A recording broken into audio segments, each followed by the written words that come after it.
தாய் தமிழ் உறவுகளுக்கு வணக்கம். தமிழக வெற்றி கழகத்துக்கு போடும் வாக்குகள் செல்லாத ஓட்டுகள் என்ற தலைப்பில் இந்த காணொளியை காண்கிறோம். தமிழக வெற்றி கழகம் 2026 தமிழக சட்டசபை தேர்தலில் களம் காண்கிறது. முதல் தேர்தல். தமிழக வெற்றி கழகம் ஒரு பால்வாடி கட்சி என்று சொல்லலாம். ஏன்னா அந்த கட்சியில் இருக்கவங்க தான் குழந்தைகள், பால்குடி மறக்காத குழந்தைகள் சொல்லலாம். அந்த மாதிரி தான். அரசியல்னாலே என்னன்னு தெரியாது, அரசியல் புரிதல் கிடையாது. ஓட்டர் ஐடி எடுத்துகிட்டு வர சொன்னால் டிரைவிங் லைசன்ஸ் எடுத்துகிட்டு வரான். அப்படி ஆளுக்கு தான் தமிழக வெற்றி கழகத்தை சார்ந்தவங்க. இன்றைக்கி தமிழக வெற்றி கழகத்தில் வேட்பாளர்களுக்கு பஞ்சம். தமிழக வெற்றி கழகத்தில் வேட்பாளர்களுக்கு பஞ்சம். மாற்றுக் கட்சியிலேருந்து வந்தவங்களுக்கு சீட்டு கொடுக்குறாங்க. மாற்றுக் கட்சியிலேருந்து வந்த முன்னாள் சட்டமன்ற உறுப்பினர்களுக்கு, முன்னாள் பாராளுமன்ற உறுப்பினர்களுக்கு, முன்னாள் அமைச்சர்களுக்கு சீட்டு கொடுக்குறாங்க. நான் கோடீஸ்வரன், என்னால் 20 கோடி செலவழிக்க முடியுமா அப்படின்னு சொன்ன உடனே டபார்னு சீட்டை கொடுத்துறாங்க. ஆக தமிழக வெற்றி கழகம் வேட்பாளர் தேர்வில் திணறுது.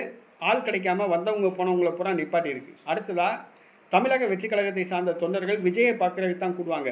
வேட்பாளர் பிரச்சாரத்துக்கு வரும்போது வேட்பாளர் கூட வரமாட்டாங்க. வேட்பாளர் கூட கூட்டமே வராது, காத்தாடும். ஏன்னா அவங்க விஜயை பார்க்குறதுக்கு மட்டும்தான் அவங்க கூடுவாங்க. அதை முதல்ல புரிஞ்சுக்கணும். வருகிற சட்டசபை தேர்தலில் தமிழக வெற்றி கழகம் களமிறங்குது. தமிழக வெற்றி கழகம் வாங்குகிற வாக்குகள் அனைத்தும் செல்லாத வாக்குகள் தான் சொல்லணும்.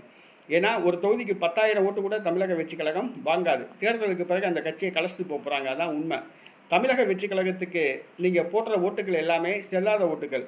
நீங்கள் போய் வாக்குச்சாவடிக்கு போய் தமிழக வெற்றி கழகத்துக்கு ஓட்டு போட்டாலும் சரி, வீட்டில் நீங்கள் பேசாமல் படுத்து தூங்கினாலும் சரி ஒன்று தான்.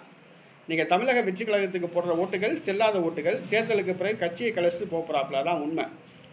அரசியலில் விஜய்னால தாக்கு பிடிக்க முடியாது. இப்போமே சொல்கிறாங்க 5 சீட்டு 6 சீட்டு தான் கிடைக்கும், 8% ஓட்டு தான் கிடைக்கும் அப்படிங்கிறாங்க. ஆக தமிழக வெற்றி கழகம் வாங்குகிற வாக்குகள் அனைத்தும் செல்லாத வாக்குகள். ஆகவே தமிழக வாக்காளர்கள் சிந்தித்து வாக்களிக்க வேண்டும்.